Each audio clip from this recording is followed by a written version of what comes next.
Hi, everyone. Welcome to our video session for this week.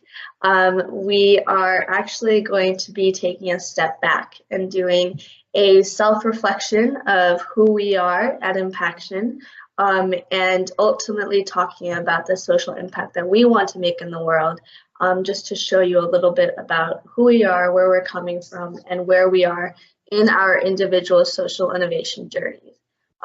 Before we get started, here's a brief introduction about Impaction and what we're doing. But essentially, at Impaction, we are a community of people who discuss ways that we can make a positive difference in the world. And this doesn't need to be secluded in just creating a social enterprise, but there are different ways that one can make an impact. And we'll actually be talking about that today and be delving deep into that today so you can understand a little bit more of where we're coming from. So in order to kick us off and ultimately show you who we are, we're going to start with a series of introductions, and then we'll go into the content for today. So I'm Shivani. I'm one of the co-founders of Impaction, and I ultimately started at Impaction when we launched about 7 months ago or so. And my co-founder, who her name is Suganya, she came up with the idea of creating a one-stop shop for social impact and entrepreneurs around the world. We met at Ashoka about 1.5 years ago in July 2017. And then we just took the journey from there, and here we are talking to entrepreneurs like you. During my time at Ashoka, I was actually getting my master's in public policy with a concentration in education policy and international development policy. And the work that I ultimately ended up completing for George Washington helped me understand a little bit more about the social impact space, only because I'm a relatively research-based person, and it's important to understand the data side of things, but also know how to work and interact with people and execute on missions that researchers are unable to do. So I'm really passionate about bridging the gap between researchers and practitioners, specifically in the education field. So that's a little bit about me, and I'm going to ask Meghna to go next. Okay. Hi, I'm Meghna. I am a UX UI designer at Impaction. So some of my responsibilities at Impaction include redesigning the website and leading the UX team.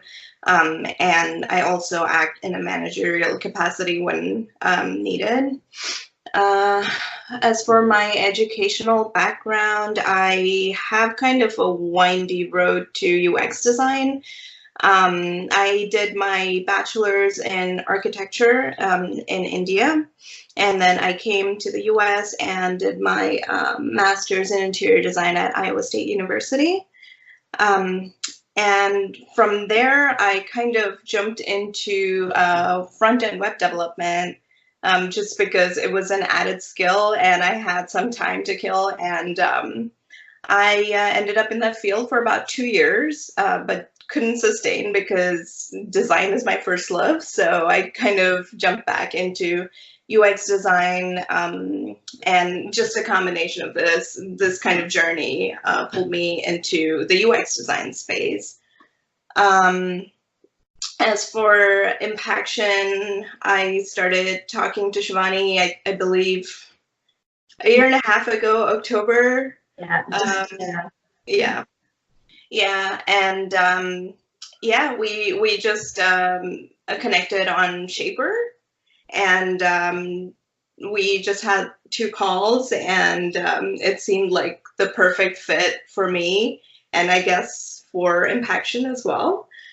So that's kind of how I came in as a UX designer into Impaction, and then I ended up doing a bunch of other things, which I really love doing, and it gave me a really good idea into what the social innovation spaces, and just I didn't have a whole lot of context before that. So I kind of tumbled into the social sector, so to speak, which is the best thing that's ever happened. But yeah, it wasn't an intentional foray into the space for me. Leo, could you go next?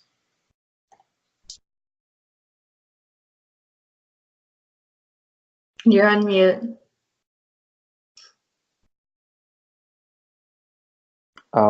My name is Leonardo, and I'm also a UI UX designer at Impaction. I started working for Impaction recently. My background is in computer science and psychology, and I'll be finishing my bachelor's next spring, hopefully. To be honest, I've been always focused on the therapeutic aspect of psychology and education. So in the future, is my social impact goal, I guess, would be to help out with the education system in New York City, well, New York State, and incorporate computer science as part of the main curriculum, sort of like the same way that we have math and sciences and that sort of thing. I've taught young kids a little bit about the logical thinking that goes behind computer science, and I think it does a great impact in the way that they think. And actually, in other parts of the world, they teach young kids how to play around with hardware and mechanical things, and it's just really great to see them all excited. And actually, they are excited to just play around with things, move it around.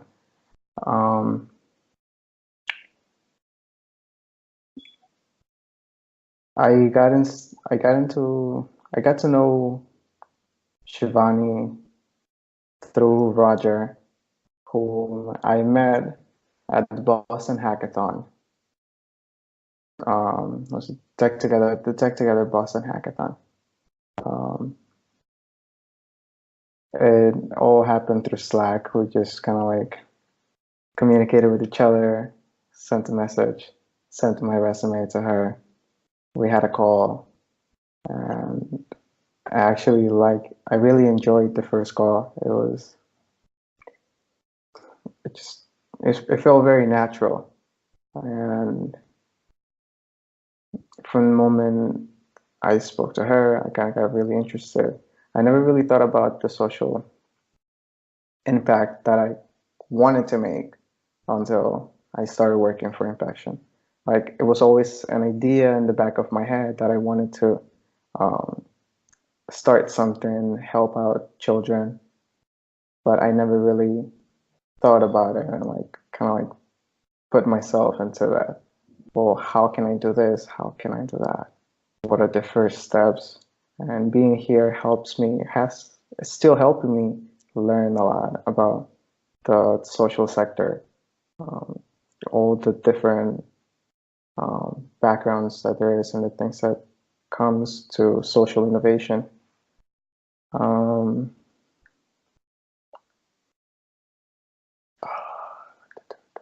I think that's a great introduction. Yeah, I think we'll go into more of the social impact side in a little bit. I just want Anvi to introduce yourself, and then we can delve in. Yeah. I am Tanvi. I am the product manager with Impaction, and I manage almost the day-to-day operations of all the Impaction products. I joined Impaction around 8 months ago, right before we launched. And I also met Shivani through Shaper. And we had a great conversation on a call, and then we met in person as well. It seemed like a great fit, so that's when I joined. And I joined right after I graduated from my master's in telecom engineering, but that master's also had like a minor program from the business school, and that's how I realized that I want to be in a position that gives me a chance to work in technology, but also do the strategy and innovation and the managerial side of it. And yeah, I mean, I came to US 2 years ago to do my master's. Before that, I did, again, engineering from India. But I always wanted to go out, explore the world. And yeah, that's how I landed here, and that's how I came in touch with my team at Impaction, which is great. We are all fit greatly. We're like these pieces of a puzzle, all have carved our own space. Well said. Thank you, guys. And yeah, I think everyone summed it up really well. We meshed well together. So yeah, we're just here and want to know like a little bit about, we're still constantly learning about each other and this organization and how well we can put our community first. So yeah, it's a little bit about our team. I think I'll briefly introduce my co-founder, Suganya. Suganya is a recent graduate from New York Institute of Technology, and she did her master's in human resources and management, and ultimately she is working, like she's originally from India and she transitioned here for master's, but now she lives in Texas and is ultimately doing human resources for a startup / tech company down there. And she ultimately, like I said, we both met at Ashoka, and she was the one that ultimately came up with this idea of creating a social impact related resource hub. And then we meshed and things worked out, and 2 months later we started working on it. So forever grateful to her, and we're hoping that she can pop into this call and meet all of you towards the end. But yeah, I think we'll just go into like the introduction of our vision, our social innovation journey, and then we'll carry our conversation afterwards. So I'm going to share my screen. So ultimately in our vision, we do believe that we aim to create a collaborative world where we can inspire people to take ownership in solving social issues by building a supportive environment to turn every idea into an actionable step. So the reason that we say that we want to turn every idea into an actual step, ultimately that's a goal. And that's something that we want to reach towards, especially because we find that in social media platforms, people are bent on creating ideas or policies that aim to provide an impact, but no one takes ownership of it.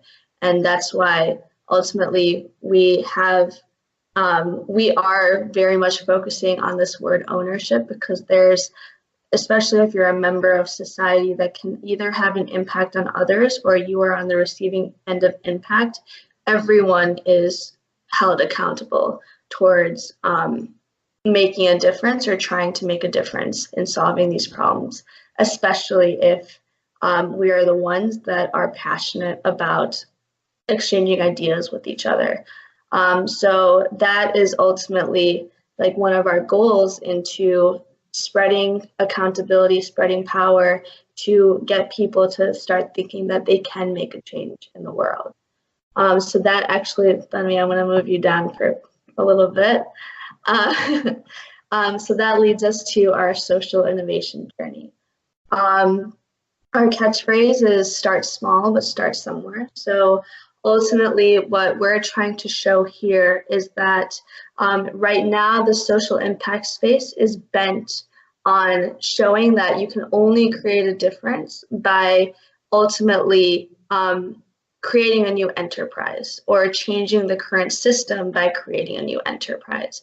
But we have discovered that there are 4 other ways that you can make a positive difference in the world that doesn't require such high effort, high cost, high resources, high energy to create an initiative. And a lot of this, we understand that a lot of people can't afford to create an initiative. So it's important to show that, hey, if you want to spread distribution, if you want to distribute power, if you want to make a social impact, then these other 4 avenues are available to you.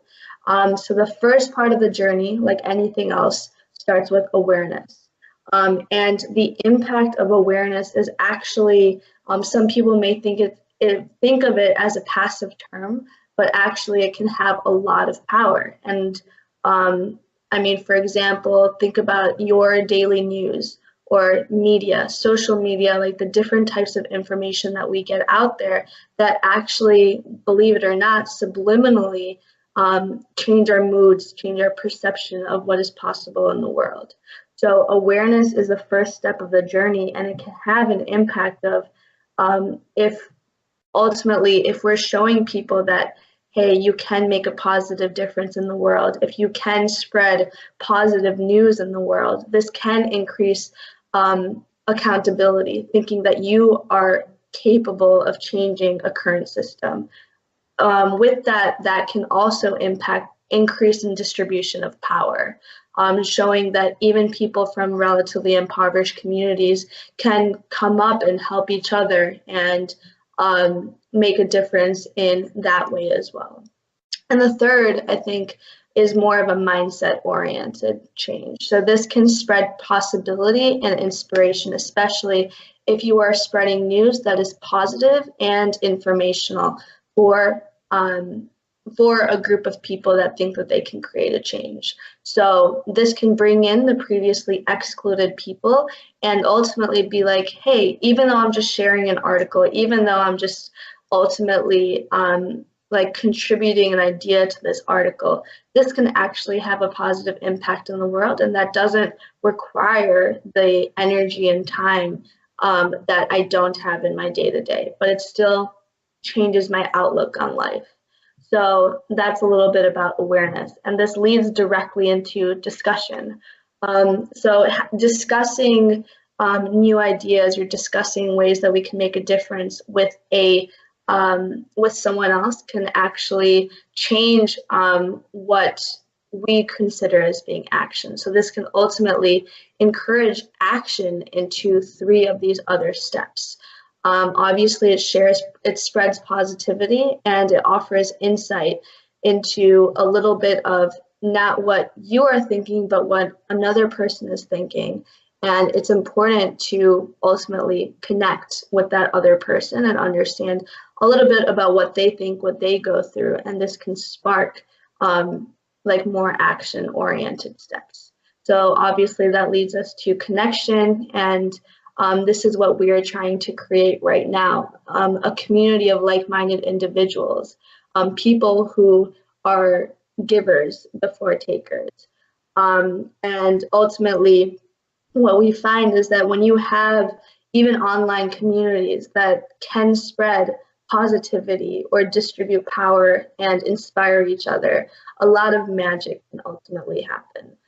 So that's what we're trying to provide online, kind of like a safe space of innovators and entrepreneurs.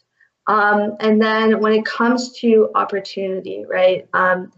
So there are opportunities in the social impact space. And I think as Meghna and Leo mentioned before, thinking about the social impact space is relatively abstract.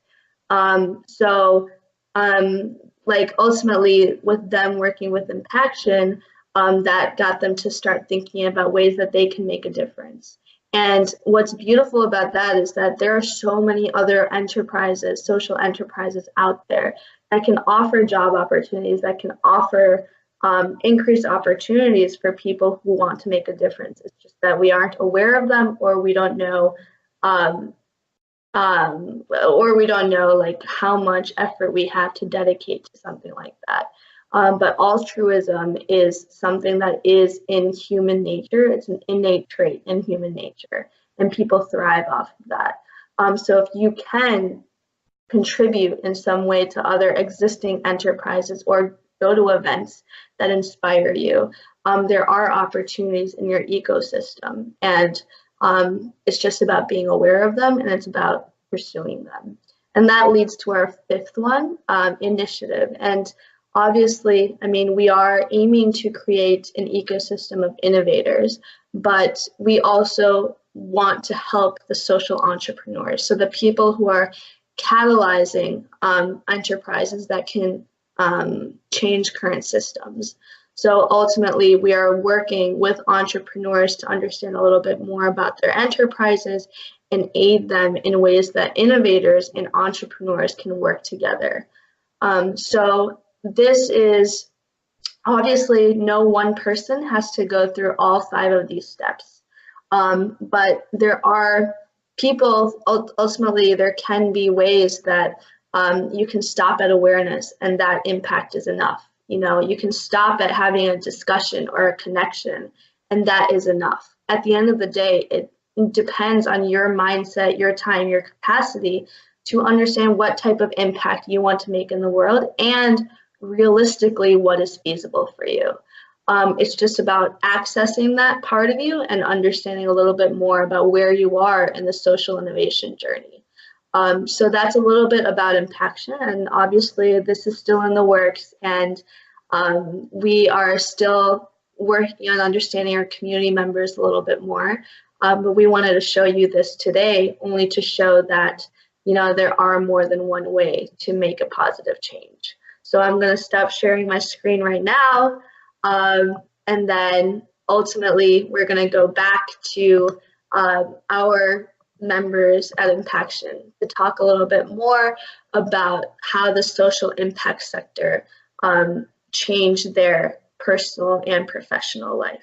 So I'm actually going to put Tanvi on the spot, and Tanvi, can you start us off? Sure. So I literally stumbled upon this social sector when I met Shivani and when I started with Impaction.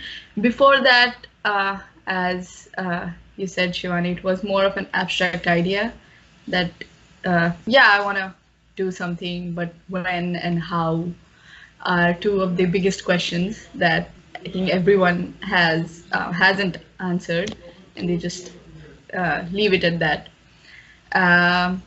But ever since I started with Impaction, it has exposed me to so many things that are going on.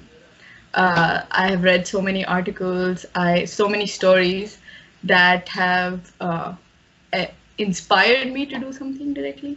But other than that, also stories that have opened my eyes about what's actually going on, and that I have too many questions about that. So that's a step forward, I feel. Since now I have become clear about what I want to do next, transitioning more into this sector and growing more professionally and personally.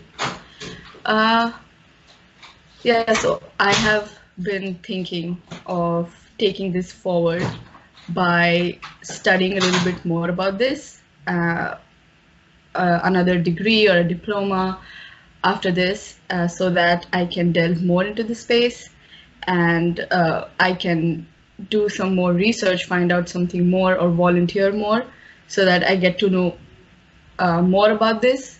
Because the more we know, the better we can understand what's going on, and the better we can understand what's going on, the clearer it becomes about our role in this and how we can make a difference. So that is my future plans.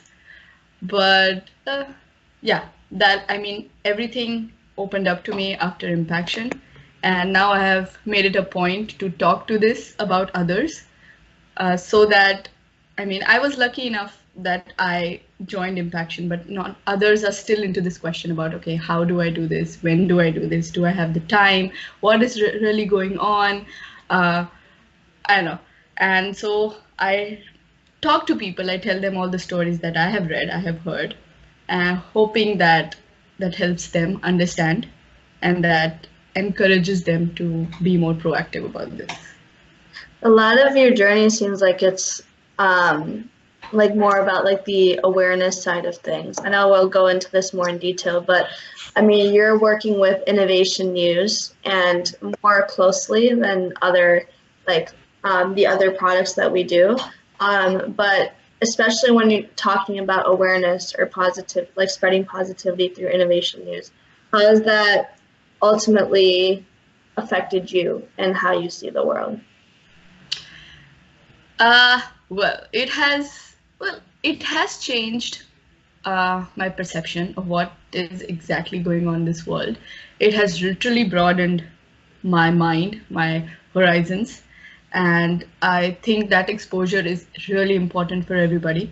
We need to get out of our comfort zone, and that's for everyone. But when you read more stories, when you research more, when you try to understand someone else's side or someone else's perception of things, especially the ones who are less privileged than us, it opens your mind to things that really move you, and then you feel like you want to help them, but most importantly, it kind of humbles you, and you feel that okay, you feel really grateful about the life you have got. So that was one of the most important things that I don't take for granted. And that was really important because I have literally seen the difference in me about how casual I was about what I had and how easily I complained and cribbed about what I don't have. But now things have really changed and I don't complain that often. It always comes into my mind about, okay, to see the positive side of things because it's still better for me than for many others. So that has been the biggest impact on me. That's cool. That's really cool. I think, yeah, I think we're going to go into like your social innovation journey a little bit more. I want to ask Meghna to answer this question about what has exposure in the social impact sector changed in your professional understanding? Okay, so as far as my, like I mentioned earlier, I kind of stumbled into this space, and I think the thing that strikes me is I didn't notice till now, but Leo, Tanvi, and me, it seems like weren't really invested in the social space before we joined Impaction. And I think that's really cool because we were lucky enough to find a place that essentially gave us a whole new perspective and a whole new action plan, so to speak, with Impaction, which was really nice because, yeah, I was definitely also one of those people who was like, oh, well, horrible things are happening in the world, but what can I do? I'm one person. I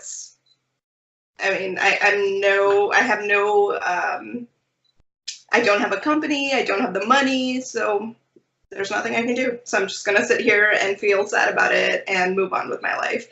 And, that mindset has shifted dramatically for me, where I started with Impaction, a year and a half ago. And then from that person, I've come to a point where I want to talk to more people about, hey, this is not oh, well, what am I going to do kind of scenario. You can do so much with resources that you think you don't have, but you do. You spread the word, you talk to people, you connect with people, you have important conversations instead of, shallow, just materialistic conversations. Talk about people, talk about what you can do for other people, be kind, that kind of thing.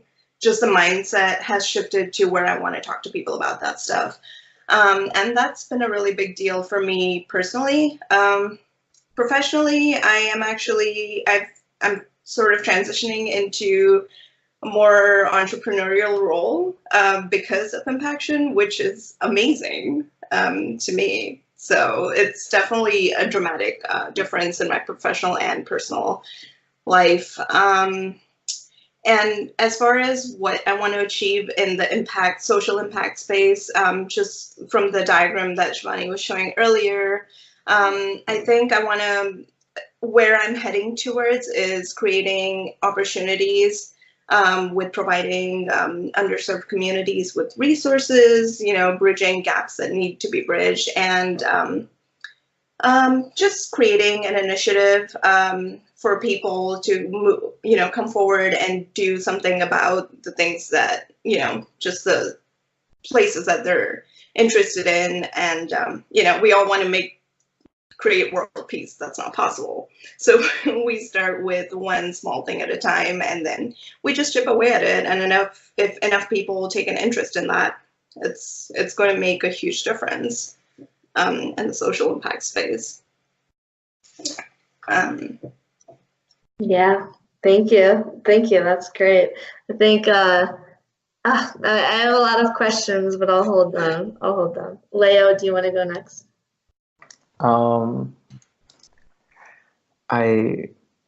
The biggest impact is also like that mind shift of just being a bystander and just letting things go by, noticed, but taking no action on it.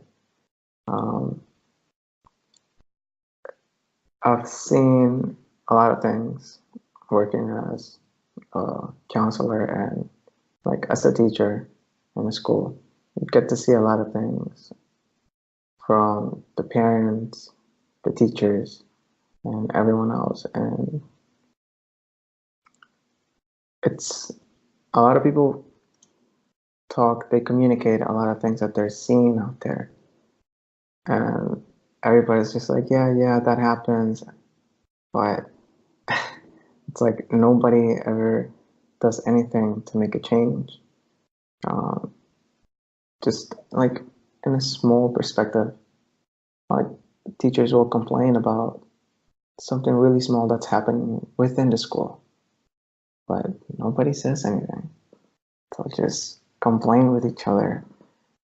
And that's what happens on a daily basis with everything that happens in the world. People will complain about it. This is happening, that is happening. But no one says anything.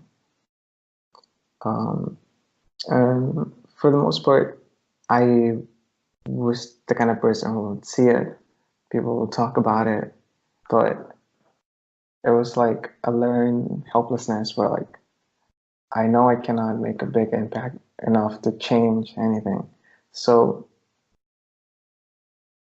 just kind of let it slide. I know I can't do anything. So it's kind of like, not that it's none of my business, but like, if I take no action on it, that's what it really feels like it's none of my business. But it is. If it's something that is bothering me, if it's something that you think is not right, it does become your business at some point. And I think that's what Impaction is kind of doing to me. Because even at home, the little things I share, anything that I learn, anything that we read through our innovation news, I'll share with the people that I'm talking to. It's no longer the shallow conversations. It's like, it's no longer just superficial. It's something meaningful, and you always have something to talk about. It's not like there's a awkward silence. There's always something that you can speak of once you're aware of the things that are happening around you. And even if you don't take action in particular towards that goal that you want to do, just by spreading out the information, making other people aware, does make a change. And even if you don't take action, maybe as more people become aware, one of them will take action into doing something. Yeah, that's kind of like my take on this. That's well said. I like that you said that even if, yeah, that last part where you said that even if you spread information to a large group of people, even if one person makes an action, the impact is there. That's true. That's the power of awareness. But yeah, I mean, just to learn a little bit more about all of you, we always talk about goals and aspirations. Actually, I'll answer this question first as well. Yeah, so for me, I was exposed to the social sector through my freshman year of college at Marquette University in Milwaukee. And that was only because I took an elective class that talked about the introduction of social entrepreneurship. And I didn't have to take that class, but I had to take a required elective class my freshman year. I just happened to take that class. And then for that class, we read a book on how to change the world. It was just very straight to the point. And it talked about social entrepreneurship. And I was interested in the medical field from the very beginning. And I didn't know why I was interested in the medical field, but it was something that I was pushed into at an early age. Took the elective and then started thinking about, hey, what can I do? It was part of the curriculum. And for graduation in that class, we had to create an idea from scratch and then compete with a lot of other contestants in the college, and ultimately like pitch it in front of judges. And it had to be like a social impact related idea. We didn't end up winning anything, which was fine, but I think with that, like we had worked on creating an app that addressed human labor laws. So essentially holding retailers like people who are in charge of fast fashion for H&M or Forever 21 that have like very adverse conditions that their employees work in, that are ultimately like really complicit in a lot of the labor laws that they don't adhere to for their particular, like for distributing their fashion lines and stuff. So ultimately we created an app that like scanned a barcode for a specific store, and if you scan that barcode, then you would get to know the history behind how that particular clothing was made and like what grade that they received on the human labor law like policies. So then consumers can be more aware of what they're spending, why they were spending it, and be a little bit more conscious about how they're spending it. So the idea was that having more clothes isn't always the best, but having quality clothes from quality retailers was more important.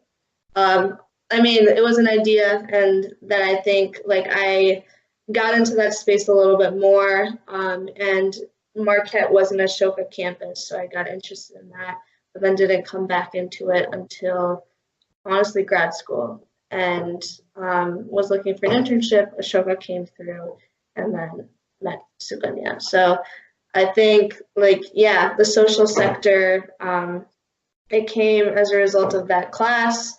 And then I ultimately changed my major from biological sciences to peace studies, Arabic and bio, only because my grandpa had created a school in India in rural Begum, and then that going to that school touched me. So after that, like I had to make that change from bio to more about the education side.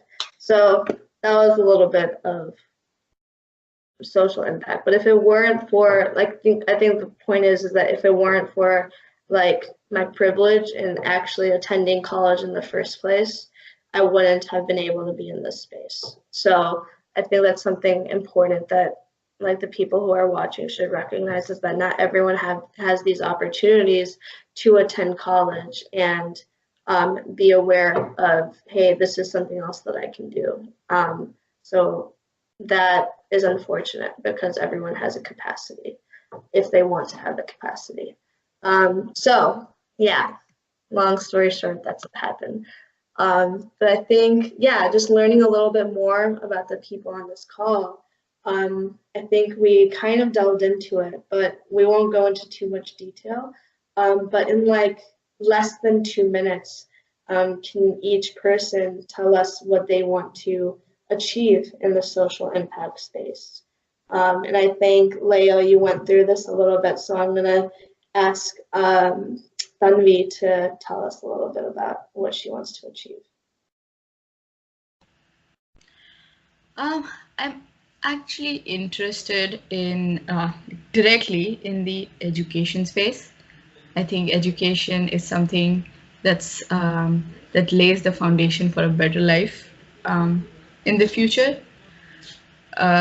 So that is what I want to work in later, not particularly as an educator myself, but somehow supporting the educators or supporting schools or supporting the building and construction of schools, any of those things.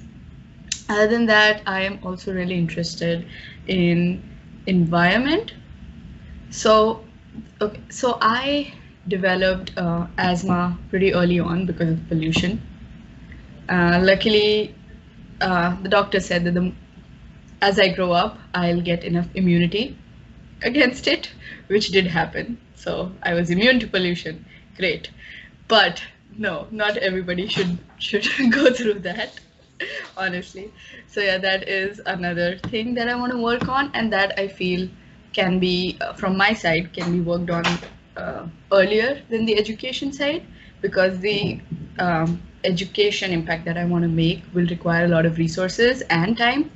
But in environment, there are many low cost, low barrier ways that I can do, especially since I come from a technology background. Even creating awareness about what is going on in other countries and in the world related to climate change and environment can also be done using very simple technological ways. So that is something I feel that I can do immediately, like as soon as possible. So yeah, that is another sector that I want to help with. Other than that, of course, there is women empowerment, but there has been great work that's already been happening. So I am happy with being a supporter there as well. That's great. Yeah, what about Meghna and Leo? Go ahead, Leo. You're on mute. Aside from the brief intro to like my education impact that I'm looking to make in the future, I also want to be a therapist, and mainly because of my teacher in my counseling program. Has been more of a mentor for me, although not official, but she has inspired me to want to go into the to become a therapist. I look up to her a lot. She's a very, very wise person, and I usually find myself doing it with, well, it's not that I do it with people, it's more like people know that I am studying psychology and they come to me and they're like, oh, this is happening, and little things like that happen almost all the time. And like as part of a counselor, you don't give advice. So all I really do is listen. And like, I'm not really doing much, but I know it has an impact. I know it has had an impact on me when somebody listens to you. And even when it comes to education, I see that with kids, it helps quite a lot to just listen to them and taking not so much having not it's not necessary to do a lot of action when it comes to one-on-one interactions. Listening can do like a lot of good for children and just anybody in general. And then the education sector, it's more of, I wish that I had learned a lot of the things that I was learning in my first few years in college. But you don't see that every day. It does not happen. I think it's really important because a lot of people struggle with very simple things, and something must be wrong with the education system if simple things cannot be understood when you're in college. So, yeah.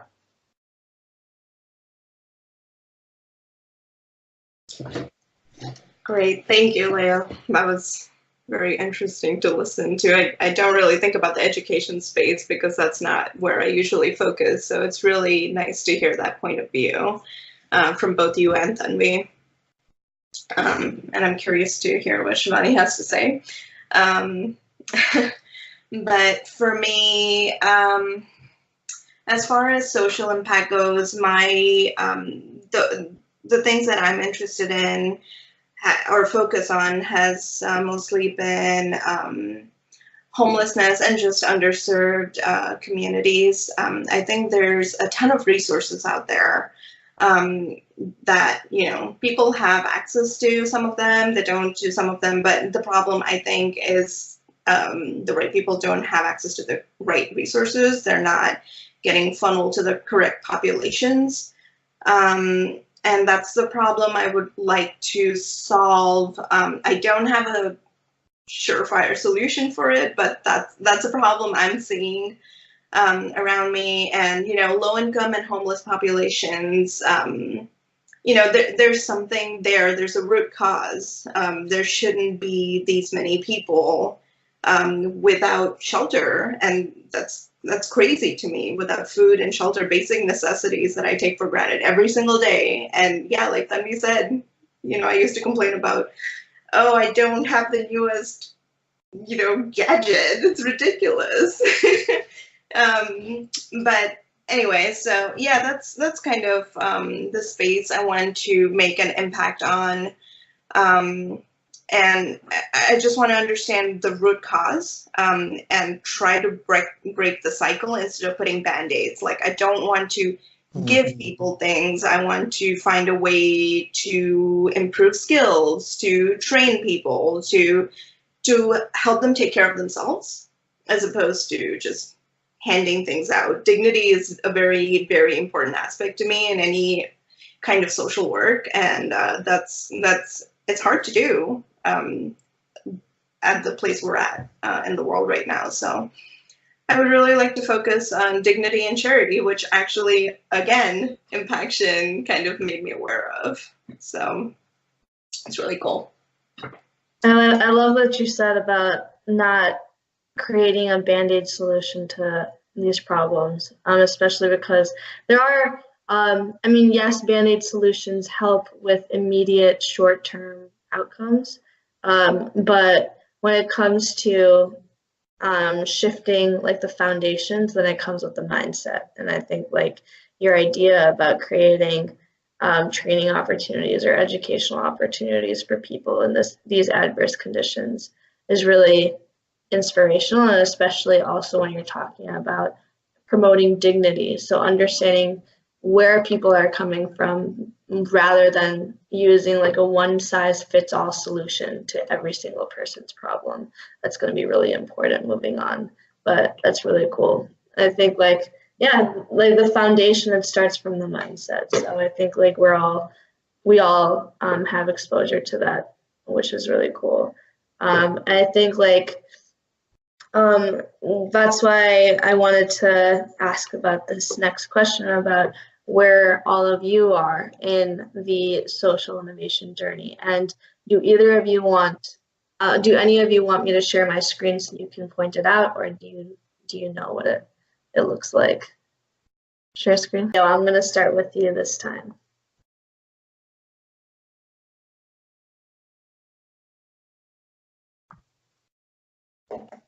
Are you on mute? I think you might be on mute. Yeah.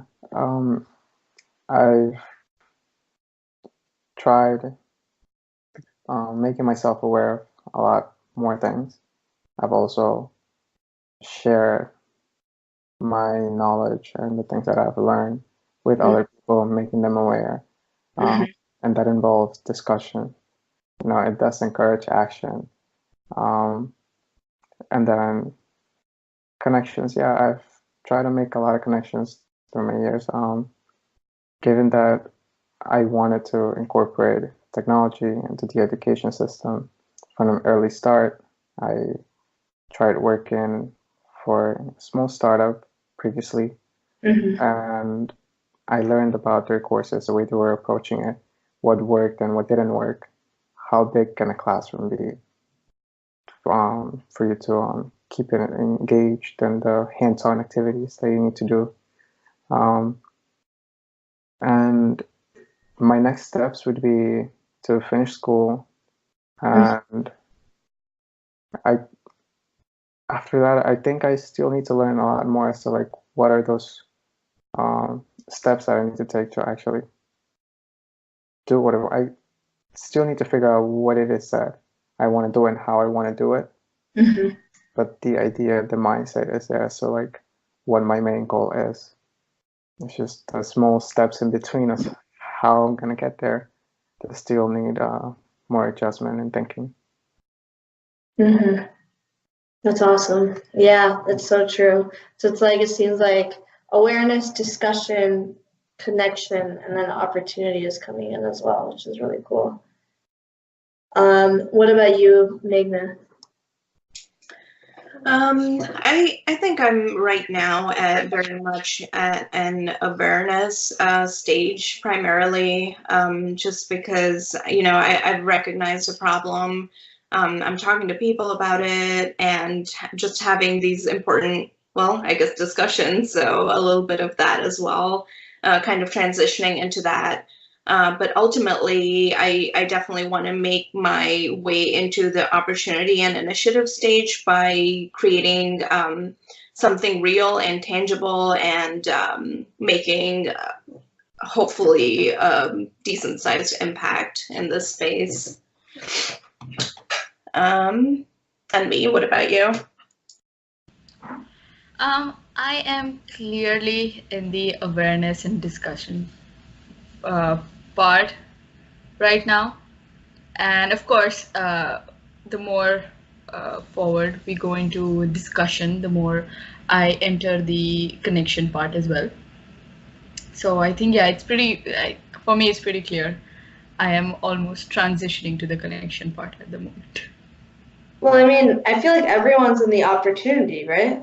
Because I mean, y'all are supporting the social impact. Yeah, with Impaction, yeah, definitely. But personally, if you ask me about what I'm, where I'm at, yeah. So that's, yeah, definitely the third, the connection part. Opportunity is more, yeah. I cover the 4 because of Impaction, like professionally, but personally. Yeah. That's a good point. Yeah, that's true. Meghna, you wanted to say something? Oh no, I was just going to agree with that. That I was speaking definitely from the point of view of personal as opposed to from Impaction's point of view. Okay. Yeah. That makes sense. Okay. So for me, I think personally, awareness is huge, and then also discussing new ideas with other people is a big one, and I think supporting initiatives is the third. So those are the 3 that I would consider. So I think, as you guys have been noticing, like, it's not a linear process. You can literally pick the ones that pertain to your life. So obviously there's no one process that we're following. It can look zigzaggy, and that's totally cool because that's how life is. So yeah, that's kind of cool. And I do have to say, at the end of the day, I mean, everyone's innovation journey is different, but trying to understand where the other person is coming from and see what they want from their life, there's a reward in that as well. So I think something that Impaction does really well is also just talk about the leaders who inspire us, the people who are making an impact, that are ultimately like inspiring like groups of individuals or the entrepreneurs that are making the impact in the space in the first place. So today we have picked out one social entrepreneur that for each person that inspires them, and we'll briefly just discuss them. I think like for me, I guess I'll just go because I'm already talking and can't stop talking. But one inspirational entrepreneur for me is Muhammad Yunus. And he was the one that created the Grameen Bank in Bangladesh in 1983. And this bank just revolutionized economic and social development for people coming from more poor communities. The Grameen Bank's objective was to grant poor people access to small loans on very easy terms, which ultimately gave credit or which ultimately coined the term microcredit, microloaning. And ultimately, like what this did was that he trusted like poor people to be granted loans, knowing that they are going to repay them back, especially if they are giving them in smaller amounts. So like his impact was ultimately understanding that before the impact, I'll go into a little bit more about him. So initially he was a professor of economics at the University of Chittagong in 1974. But then he experienced famine, and just recognizing his own challenges and his own like harsh conditions, he looked inward, and then he decided to do something else for the more poor, the people who are having like a harder time than him in having access to any type of government support or private loans or anything like that. So he created an establishment that gave long-term loans to people who especially wanted to start their own enterprise. So I think like the reason why he is an inspiration for me is because he went from like understanding his own experience, looking inward, understanding a little bit more about what he was going through, what other people were going through around him, and turning it from inwards to helping others for the better. So ultimately his impact, I mean, he was awarded the Nobel Peace Prize in 2006. More than 7 million borrowers had been granted loans through his bank. The average amount that was actually borrowed was just $100. And then the repayment percentage was very high, and over 95% of the loans went to women or groups of women who started enterprises. So something that I think that I can learn from him, and I think especially like Meghna, when you're talking about training or educational opportunities, he has a very decentralized model. So he used like human rights as a way of understanding microcredit. So he said that microcredit was both a human right and an effective means of emerging from poverty. He believed that like the Grameen Bank can lend the poor people money in amounts that suited them and teach them basic financial principles. And then they can manage it on their own. They're in power of their own wealth distribution. So like the banks in that time, especially in the traditional system, were really reluctant to even lend money to poor people in the first place. But the Grameen Bank worked on the assumption that even the poorest of the poor can manage their own financial affairs and development given the suitable conditions. So there's trust. And especially when trust is given in smaller amounts, the rewards are so high. So I think that like he is inspirational for that reason. It's just like a very yeah, very like central to, I think, maybe even spirituality or just understanding about his own experience, and then creating an enterprise through there. So yeah, I'll let anyone go first. I won't call anyone out. Okay, well, go ahead, Tanvi. Okay. You unmuted. Yeah, I mean, I thought that we would have to, like, fight for our spot anyway. Go for it. For me, the biggest inspiration has been Melinda Gates. She is a computer science major, and then later on did her MBA from Duke, and then started her career with Microsoft. That's where she met Bill Gates. But she was the one who started the Gates Foundation, and she did that on her own. So it's a popular assumption that they had Microsoft to back them up, which is not true. They got their first seed funding from Warren Buffett and not from Microsoft. They actually started the journey, like she and a group of other women that she had networked with, who later on became the CEO and so on. They were literally meeting in a coffee shop every day. And that's where this started. So even that had a startup culture.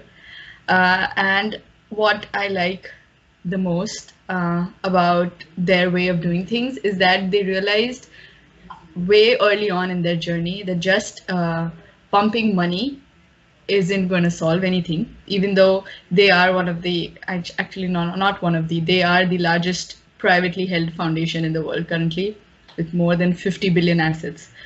But still they know that just giving monies to charities and just giving monies for research is not going to solve anything. So they focus on creating a systemic change. And this has all been possible because of her journey, because she was the one who went to these countries, the cities, the villages that actually needed their help and discovered great insights. She lived with them, she spoke to them, and that's how it opened her eyes to what really needs to be done. And I mean, Gates Foundation primarily focuses on healthcare, reducing poverty, but all of this is connected to women empowerment really strongly. That's because every time she went anywhere, she realized that when it comes to health of the family, health of a child, when it comes to economic independence of a family, of a couple, everything is dependent on the women. Because the women are the ones who care for the family, who feed the family. Women are the ones who save money for something that's important for the rainy days. And she found all of this out by going there into their environments. And that's how they have been focusing on women empowerment as a means to better the health and reducing poverty. Because they started working on vaccinations, they realized that the men had no role in it. It was the women who wanted their children to be healthy. So you have to target the women and educate them so that they vaccinate their children and so on and so forth. So that is what I like the most, that even though she was backed by a really big upcoming company, she did this all on her own. Of course, she had support, but she did this all on her own, and they are not just a regular charity. They do so much more. And I recently also read her book, The Moment of Lift, which has great stories. Some stories you go like, wow, about, you're in awe of what they're doing. Some stories are so heart-wrenching that you can literally feel the tears coming out of your eyes. And she was there in every situation. So that's what I like the most, that if you want to make a change, you have to be there. You cannot just decide what to do and how to do it from a distance. That's not the way that you do it. Yeah. I absolutely agree with that sentiment. That's incredible. Yeah, both those stories were just so inspiring. That's amazing that people like that exist. It's nice to be reminded of that once in a while. Well, I guess the social entrepreneur that stands out to me, and I have a lot of respect for, is Cemal Ezel. This is actually also an article on Innovation News. But he was basically a former investment banker, and he was inspired to set up Change Please when he was in Vietnam. And the way his thought process to set up this enterprise is basically, he was on an 18-hour bus trip in Vietnam, and an American traveler who was talking to him said, if you're not whatever you're doing with your life, if you're not happy with it, do the rocking chair test. So what that is basically sit in a rocking chair. Imagine sitting in a rocking chair at the age of 90, and think about, what have I achieved? What is my legacy in the world? Have you left the world in a better place? And who's going to remember you? And, think about that, and try to answer those questions, and try to basically find your purpose or direction in life. Very philosophical, which I really like, because that's how my brain works too. And that's kind of where he went from, just being an investment banker to starting to think about what truly matters to him. And he started Change Please, which is basically, they train homeless people to become fully fledged baristas. And once they're trained, they find them employment, they help them restore their independence and dignity in the process. So all of the profits that Change Please makes is invested back in the program to open more portable coffee shops, essentially, all across London. That's where he's based. But yeah, their biggest cause is empowering the vulnerable through education and employment.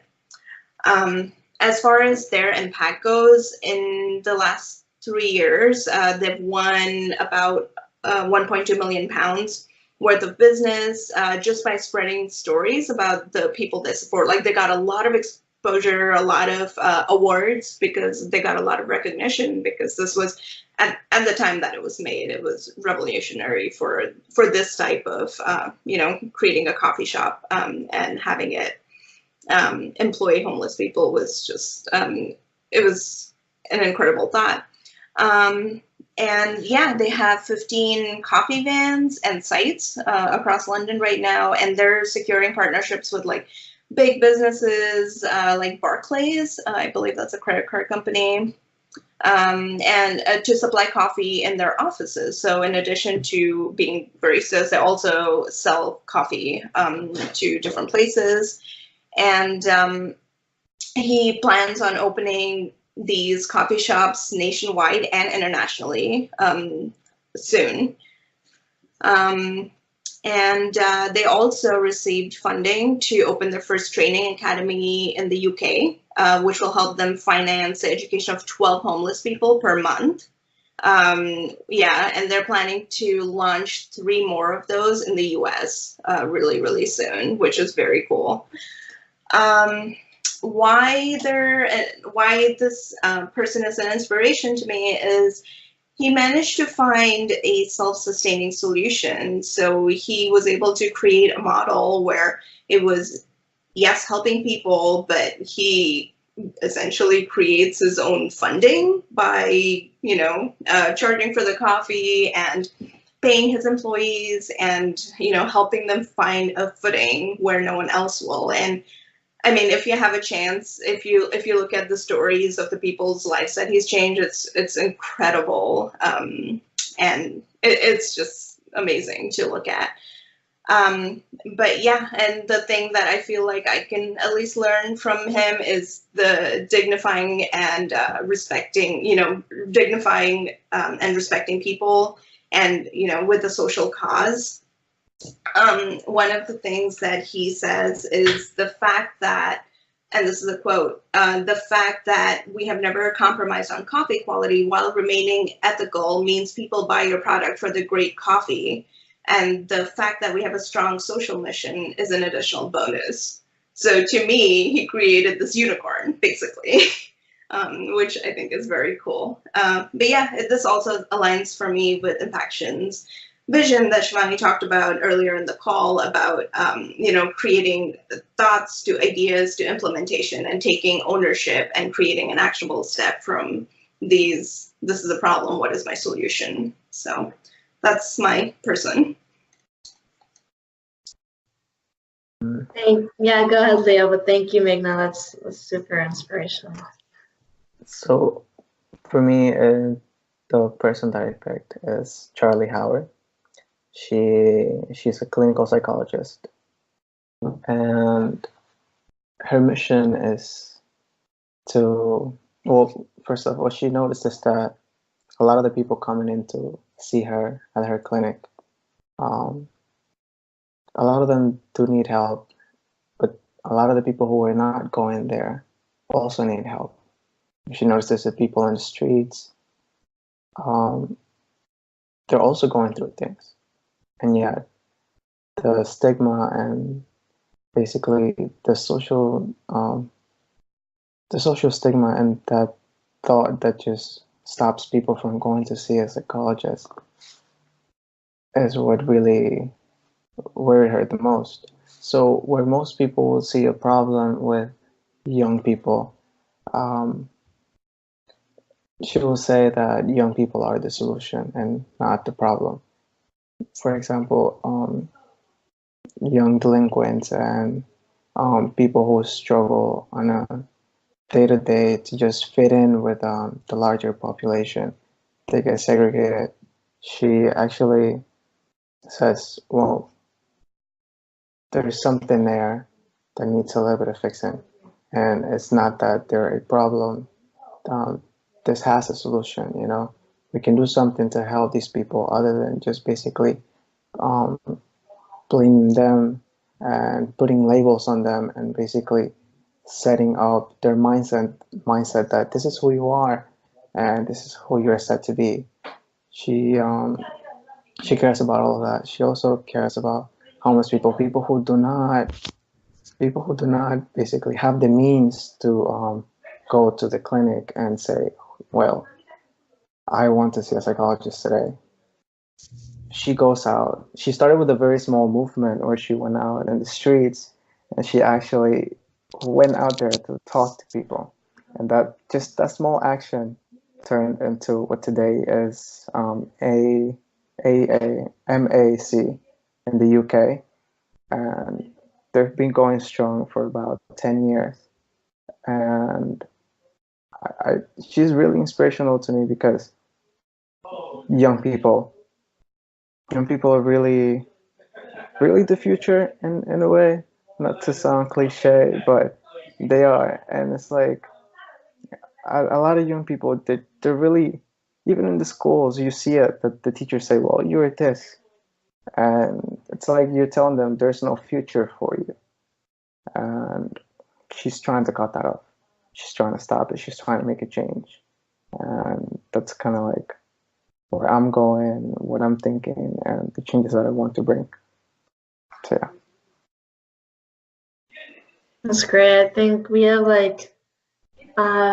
it's beautiful because we're on our own type of journey, but at the same time there are people that are inspiring us along the way. So it's always really nice to pay attention to. And I know that actually one of our members, Suganya, just joined the call. And Suganya, why don't you briefly introduce yourself and then just tell us about the social entrepreneur that inspires you. Okay, so my journey with the social impact space started in 2016 when I first visited India for a vacation. I saw the transition between US and India, and I made a career transition to the social impact side. That's when I started to intern at Ashoka and I met Shivani. That's how Impaction was born. And one particular cause that I'm really interested to work for And the social impact space is orphan kids improving their lives. They deserve love, care, affection, good education, everything. So one of my inspiring social entrepreneurs in that space is Jenny Bowen. So she's the founder of an organization called One Sky, which works with orphan kids in China. She established her organization in 1998. Since then, she has saved almost 1 lakh orphan kids in China. She is my big time role model. Awesome. Okay, thank you, Suki.